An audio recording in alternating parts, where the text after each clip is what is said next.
aplaude la lectura.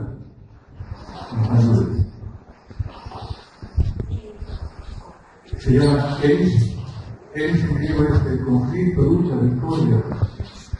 Eris, Ares es el dios de la guerra, es el Marcos de los latinos. Eris, Ares, Polemos es la palabra que en griego significa guerra. Y la palabra común entre Homero y Heráclito. Y he hablado de este capítulo breve que nos ayudarán a dar vuelta a la página.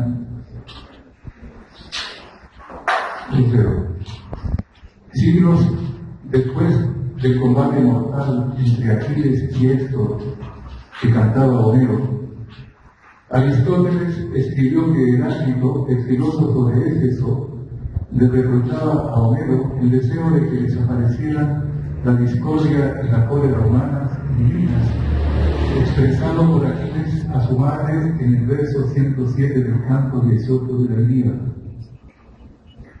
Aquiles, en efecto, le había dicho, muy afligido, a su madre Tetis, en ese verso de Homero, lo siguiente: ojalá desaparecieran de los dioses y de los hombres la discordia, y la ira. Lo cual Heráclito reprobaba, ya que según él, recuerda Aristóteles, no habría armonía si no hubiera agudo y grave, ni animales si no hubiese hembra y macho que están en oposición mutua. Como la palabra eris, discordia, conflicto, lucha, significa para el dialéctico Heráclito menos una acción aniquiladora que lucha o conflicto vital, fecundo, que no puede pasar en los cielos ni en la tierra. Cuando él la vio usada por Aquiles en ese verso de Homero, el 107 del canto 18 de la Ilíada, creyó, supongo, que Aquiles deseaba que desapareciera del todo el conflicto, la lucha vital imprescindible, y le reprochó a Homero ese uso, según Aristóteles lo recuerda en la Ética Eudemia. Si la discordia, el conflicto, la lucha, cesara del todo entre los dioses y entre los hombres, desaparecería también la armonía de los opuestos, de agudo y grave, de él, de macho, y con ella la vida misma de los animales y de cuanto existe. Pero quizás en aquel verso, el 107 del canto 18 de la Ilíada, Aquiles no deseaba lo que Heráclito le reprochaba entonces a Homero. Y Heráclito no vio en ese verso lo que el ciego Homero veía en él. Quizás lo que Aquiles deseaba en ese verso era sobre todo que cesara lo que tiempo después de Homero, Hesíodo, en la Teogonía, llamó eris de corazón violento, odiosa, horrible, abominable, eris que engendró a la dolorosa miseria y a olvido, hambre, dolores lacrimosos, refriegas, combates, asesinatos, matanzas, querellas, palabras falsas, disputas, anarquía y fatalidad, que habitualmente andan juntas, y que en los trabajos y los días, el otro poema de Hesíodo, es la eris condenable, cruel, violenta, pesada, que acrecienta la guerra y la pelea funestas, a la cual ningún ser humano quiere, aunque se le rinda culto por obligación y por designios de los inmortales. El mismo Hesíodo distinguía en los trabajos y los días esa eris cruel y condenable, del tipo, pienso, de la eris que Aquiles deploraba en aquel verso, el 107 del canto 18 de la Ilíada.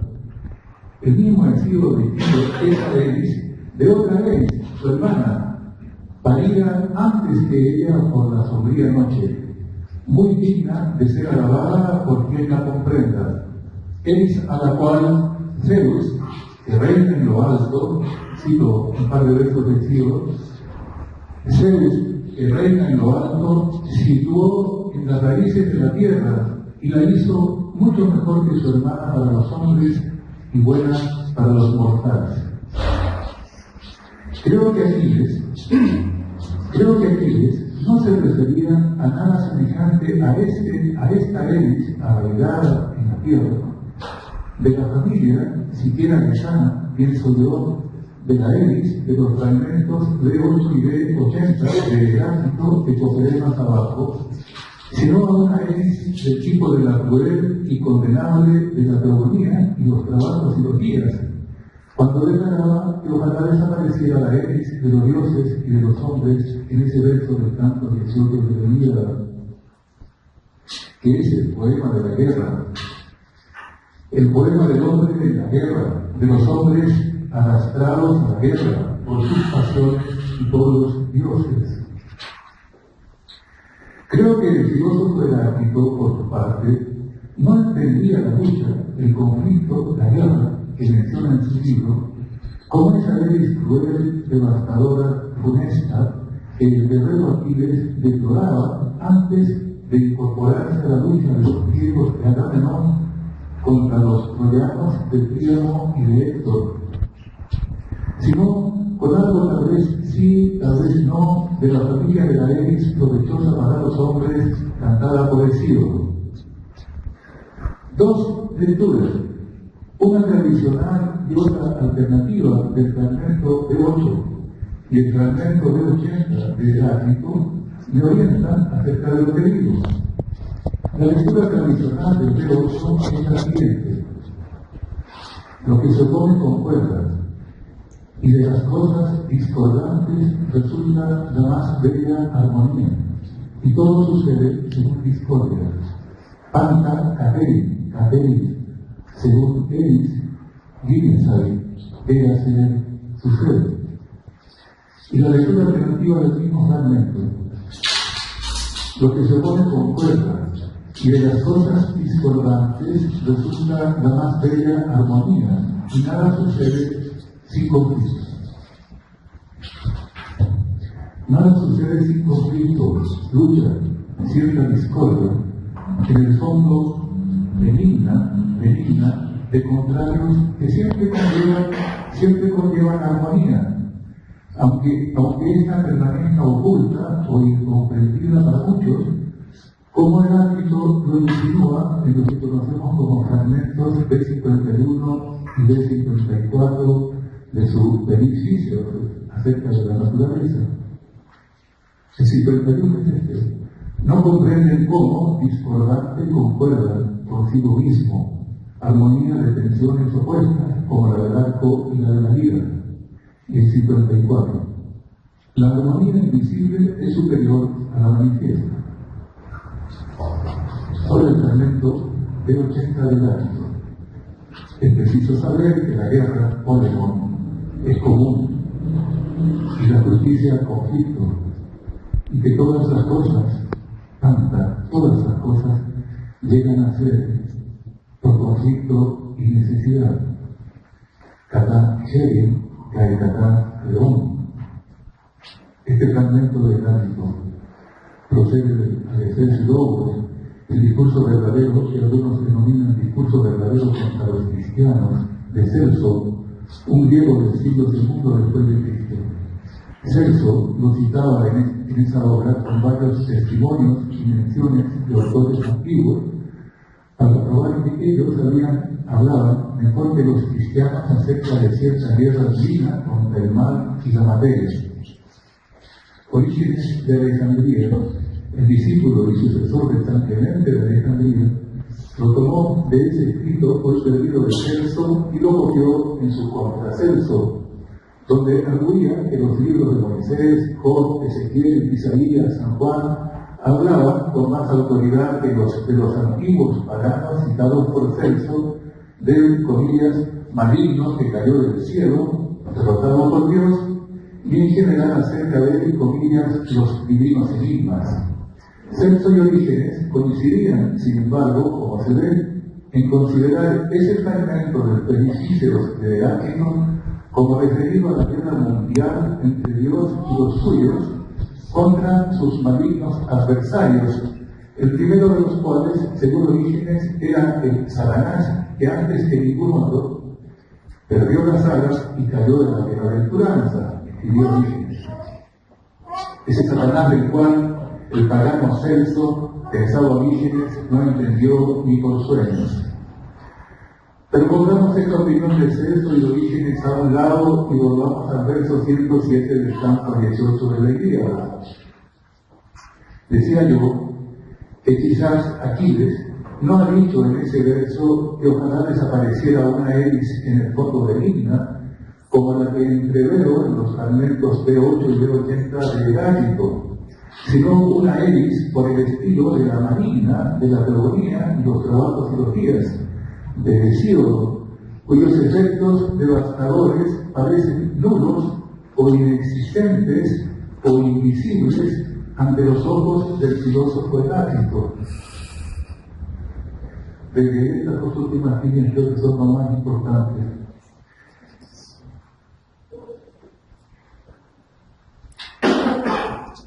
Decía que Aquiles no ha dicho en ese verso que ojalá desapareciera una hélice en el fondo del himna, como la que entreveo en estos fragmentos de Heráclito, sino una hélice por el estilo de la marina, de la teogonía y los trabajos y los días de Hesíodo, cuyos efectos devastadores parecen nulos o inexistentes o invisibles ante los ojos del filósofo Heráclito.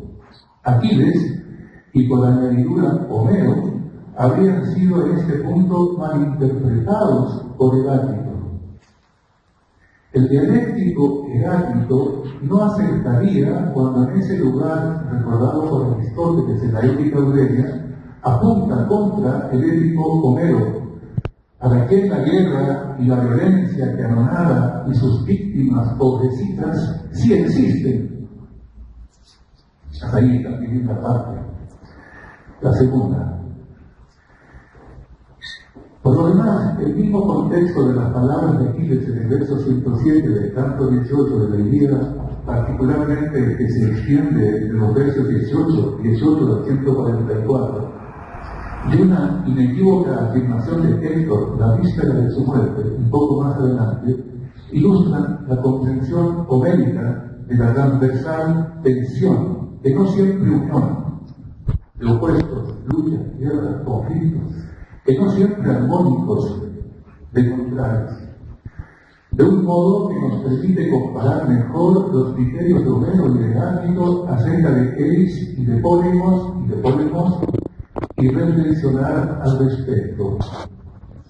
Ese contexto que los comentaristas de Heráclito, lector de Homero que conozco, no toman nada en cuenta cuando mencionan la crítica de Heráclito a Homero. Aunque sirve muy bien para contrastar esa crítica, enseña que la víspera del día en que Aquiles, el de pies ligeros, se puesta su cólera contra Agamenón, se incorporará al combate, vestido con las magníficas armas forjadas por Hefesto, y luchará contra Héctor y lo matará. Tetis, su augusta madre, que lo ha escuchado desde lejos dar un pavoroso gemido y presiente lo peor y quiere verlo y saber qué lo aflige, sale de su honda ruta marina con sus hermanas Nereidas, todas llorosas, hacia la playa de Troya, y allí abraza, llena de lástima, la cabeza de su hijo, y le pregunta qué le pasa, qué pesar ha llegado a su corazón. Aquiles le responde entonces, con hondos suspiros, los griegos están siendo derrotados, Patroclo ha muerto, desprotegido por parte de Aquiles, Héctor le ha quitado sus armas, maravilla la vista, ojalá ella, Tetis, inmortal y el mortal Peleo, sus padres no se hubieran casado nunca. Él no quiere, cito Homero, él no quiere vivir ni continuar entre los mortales, a menos que Héctor pierda antes la vida, abatido bajo mi lanza, y pague haber convertido en rapiña a Patroclo Menecíada. Tetis, su madre, de Argénteos pies, que sabe de antes que si su hijo combate en torno a Troya, no regresará a su patria, pero tendrá una gloria inmortal, le advierte o le conviene entonces llorando con estas palabras: breve será tu existencia a juzgar por lo que dices, pues la muerte te aguarda, así que Héctor perezca. Aquiles le responde entonces muy atenado lo siguiente, y su respuesta incluye las palabras que siglos después de pronunciadas en Troya, Heráclito criticará en Éfeso y nosotros realizamos ahora. Muera yo en el acto, ya que no pude socorrer al amigo cuando le mataron. Ha perecido lejos de su país y sin tener ganado para que lo librara de la desgracia. Ahora, puesto que no he de volver a la patria ni he salvado a Patroclo ni a los muchos amigos que murieron a manos del divino Héctor, permanezco en las naves por el inútil peso de la tierra. Ojalá pereciera la discordia para los dioses y para los hombres, y con ella la ira, que obedece hasta al hombre sensato cuando se introduce en el pecho y va creciendo como el humo. Pero buscaré al matador del amigo querido, a Héctor, y sufriré la muerte cuando lo disponga Zeus y los demás dioses inmortales. Y yaceré en la tumba cuando muera, mas ahora ganaré gloriosa fama, y haré que más de una troyana o dardámida de profundo seno dé fuertes suspiros y con ambas manos se enjugue las lágrimas de sus tiernas mejillas. Esta decidida declaración testimonial de Aquiles concluye así: pero tú, hablando de su madre, pero tú, ni amándome mucho, intentes alejarme de la batalla, no me convencerás. Ni todo el amor de su madre disuadirá pues a Aquiles de participar en la batalla muerta que en el fondo de sí deploraba, pero ha venido a ser inevitable para él. Él, expuesto a poderosas fuerzas de ánimo que se lo disputan, contrarias unas de otras, teme menos la muerte y el peligro que faltar a su deber, y vivir siendo malos sin dejar a los amigos. Siglos después de la muerte de Aquiles, Sócrates recuerdan ustedes en la Apología de Platón, este episodio de la Ilíada, cuando defienda como un deber insoslayable suyo cumplir con su propia vocación y declare a los varones atenienses que lo juzgan que prefiere morir a renunciar a ella y se compare con Aquiles. Toda la Ilíada se concentra entonces en el extremo de esa resignada, radical decisión del guerrero Aquiles. Protagonizar la batalla inevitable, que ojalá no hubiese ocurrido, se ha hecho imperativo para él. La decisión correspondiente, diferida largo tiempo desde el comienzo de la guerra entre griegos y troyanos, se le impone ahora de manera inequívoca, como la muerte de Patroclo, y colmará luego todo el campo y la Ilíada íntegra hasta las honras fúnebres de Héctor, domador de caballos, al final. Creo que el filósofo dialéctico Heráclito no reparó en el fondo de esta combativa decisión de Aquiles, cuando le reprochaba al poeta Homero el deseo humano de que la discordia y la ira guerreras desaparecieran de la faz de la tierra y de las nubes del cielo. Aquiles, dolido y furioso, deplora en efecto la guerra, pero muerto Patroclo a manos de Héctor, acercándose la hora de su reconciliación con Agamenón, etc., no puede ni quiere dejar de combatir, ni verse sentado junto a las naves como fardo inútil de la tierra. El poeta Homero se adentra entonces con él en el escenario móvil, contradictorio, yermo y fecundo a la vez de la guerra, tanto como puede hacerlo un poeta. El filósofo heráclito no. Pues el filósofo heráclito ignora, creo yo, la conflictiva decisión de Aquiles, que se apresta al combate. No tiene ojos para la maldita guerra, o para el lado maldito, insoslayable, épico y trágico a la vez de la guerra, que ni Aquiles, el guerrero entre los guerreros, ni Homero, el poeta entre los poetas, ni las madres de uno y de otro ignoran, ignoraban, ignorarán. Quizás, por otra parte, cuando Heráclito acusó al poeta Homero de escribir que ojalá cesaran las luchas de humanos entre sí y de dioses entre sí, tampoco tuvo en cuenta que el mismo Héctor, el de tremolante casco, vanguardia de los troyanos, que siempre supo ser valiente y pelear en primera fila, salvo quizás cuando corre alrededor de Troya perseguido por Aquiles, consideraba por momentos una gran calamidad para los troyanos a Alejandro, su hermano, por haberse robado a Helena de nobles padres y promovido así la infausta guerra, que él, sin embargo, como Aquiles, por su lado, no rehuye. La noche del mismo día en que Aquiles le dijo a su madre que se incorporaría cuanto antes a las batallas, esto es, la noche víspera de su muerte, Héctor responde en efecto a su amigo Poliamante Pantoida, el único troyano que veía lo futuro y lo pasado, y le aconsejaba volverse cuanto antes a la ciudad con sus tropas, no enfrentar a Aquiles en la llanura, con estas imperativas palabras peleadoras. Poliamante, ya no me resulta claro eso que proclamas, pues nos mandas replegarnos y quedarnos cercados en la ciudad. ¿Es que no estáis hartos de estar encerrados en las torres? Insensatos, no es momento de exponer esas propuestas al pueblo.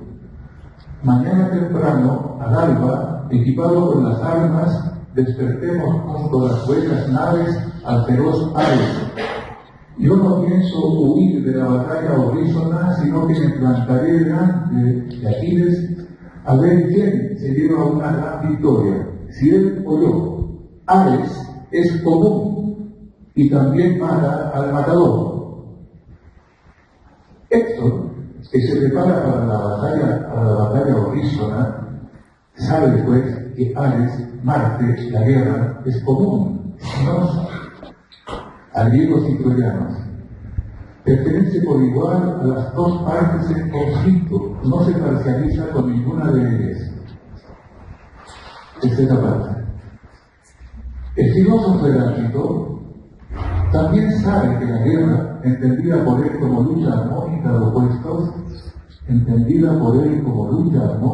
opuestos, es común, no solo a griegos y troyanos, sino a todas las cosas, como leíamos en el fragmento del 80. Pero él no se prepara para la batalla horrísona e ignora, o parece ignorar, el lado más cruel de los combates. Recordemos el fragmento del 80. Es preciso saber que la guerra, ponemos, es común, Zenón, y la justicia es conflicto, y que todas las cosas llegan a ser por conflicto y necesidad. A la luz de este fragmento y de otros de Heráclito, algunos de los cuales ya hemos recordado, veamos pero ¿cómo entenderemos esto? ¿Cómo entenderemos esto? A. La justicia dice es conflicto.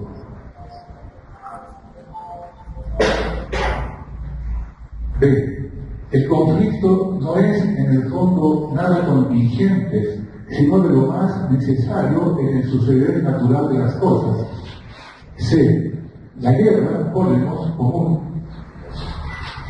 universal, no es en lo esencial aniquiladora, sino generadora de las cosas, como en el llamado fragmento de Anaximandro, la necesidad, Creón, del acaecer de los fenómenos, que separan entre sí pena y retribución de su injusticia en el orden del tiempo, desde y hacia lo ápero, esa materia primordial en Anaximandro.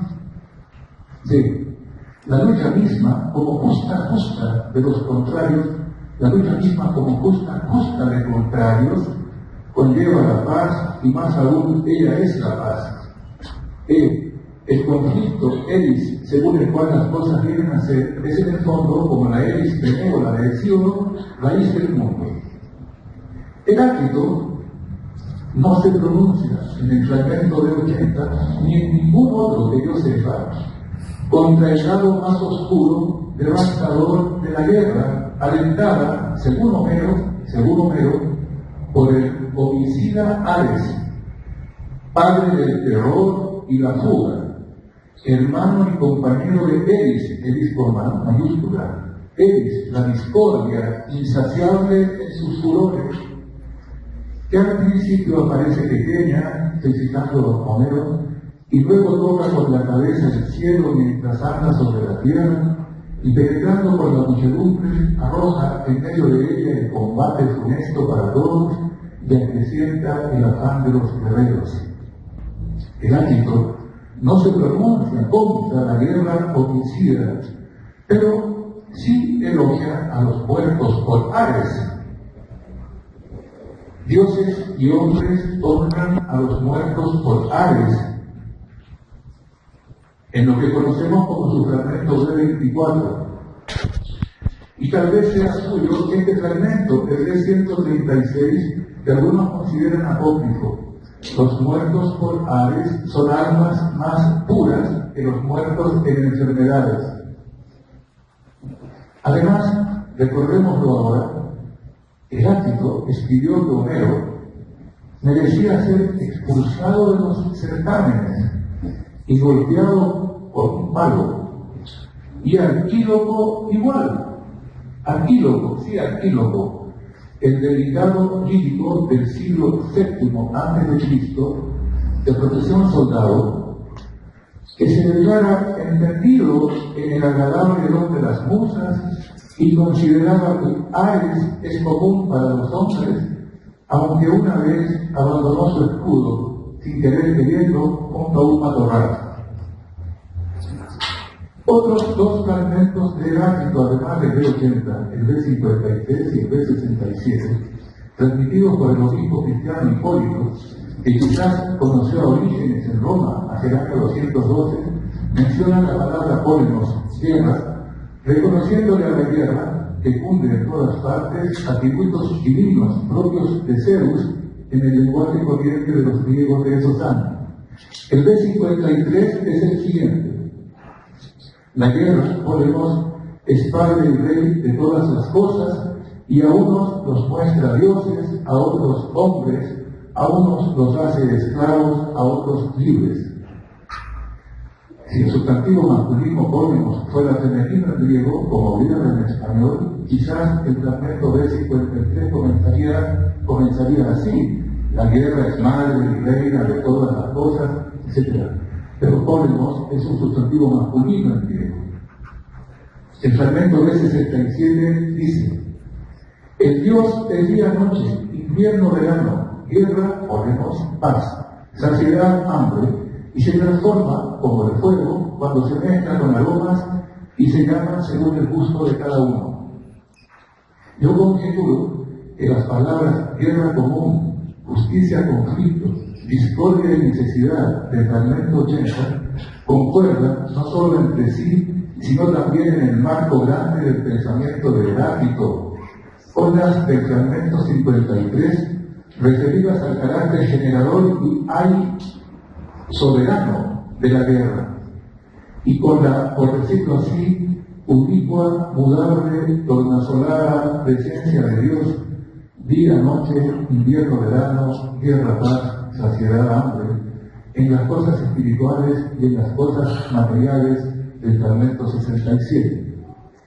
Si ponemos es común a todo, entonces pensémoslo de nuevo. Lo justo conlleva conflicto, el conflicto justo concuerda con lo que es y debe ser, la tensión y pugna de los opuestos con la armonía de los opuestos, eris con eros, pero la palabra eros no figura en los textos de Heráclito. La guerra fecunda y generadora, esencial a todo lo que deviene y cambia siempre al estar siendo.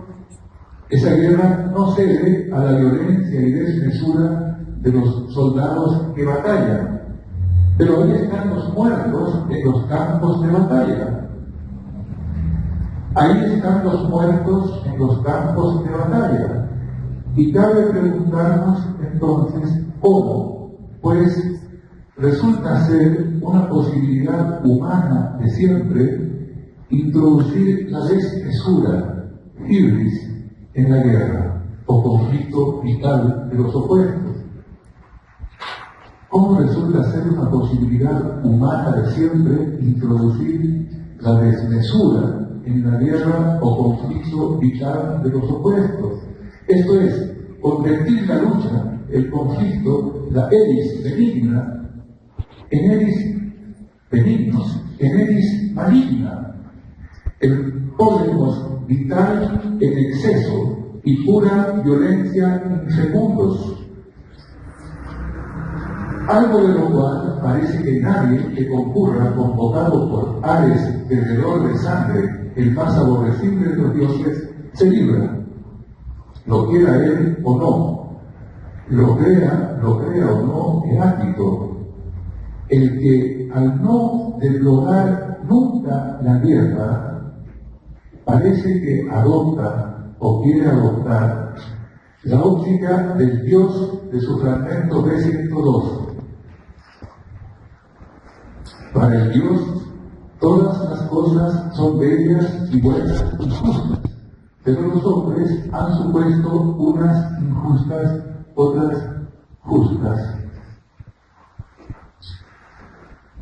Sugiero revisar algunos usos de la palabra común al preguntarnos cómo resulta ser una posibilidad humana de siempre introducir aquella inhumana desmesura. Además del fragmento de 80, los fragmentos 2, 89, 103, 113 y 114, entre los 130 y tantos que conservamos de Heráclito, incluyen la palabra común, koinos o koinos. Nos enseñan lo que esta palabra convocadora por excelencia significa en el lenguaje de los fragmentos. El fragmento 2, transmitido por Sexto Espíritu, el médico y filósofo medio escéptico de fines del siglo II, principios del tercero, en sus adversus matemáticos, dice: hace falta seguir lo común, pero siendo el logos común, la mayoría vive como con una inteligencia privada. El fragmento B89, transmitido por Plutarco, el famoso biógrafo y filósofo de los siglos I y II, o por un pseudo Plutarco de esos años, en un escrito titulado de Supersticiones, dice: para los despiertos hay un mundo único y común, pero cada uno de los que duermen se vuelve hacia uno particular. El fragmento B103, del que algunos admiten solo las primeras 5 palabras griegas, lo reproduce Porfirio, el discípulo y biógrafo de Plotino, en sus Cuestiones Homéricas.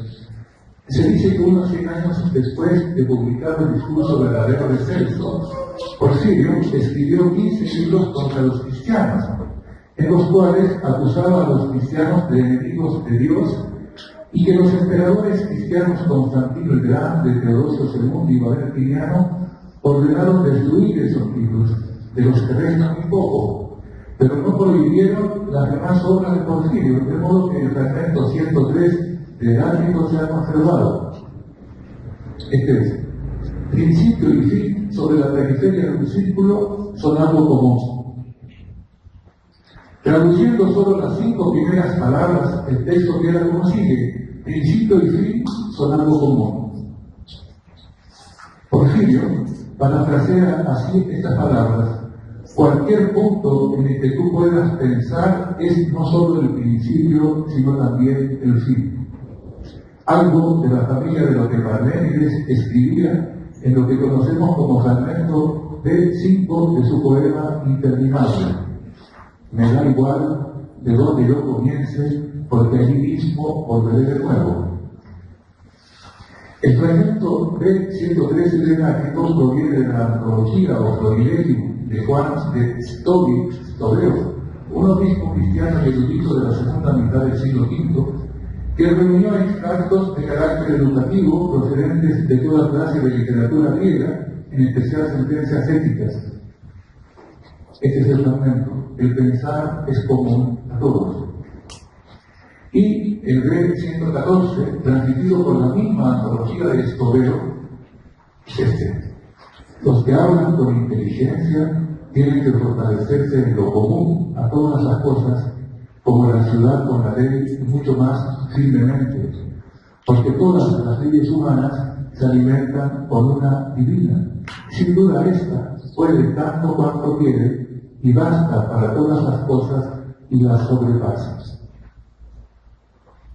Tenemos, pues, en Heráclito, guerra común, logos común, cosmos común, principio y fin comunes, pensar común, ley divina común.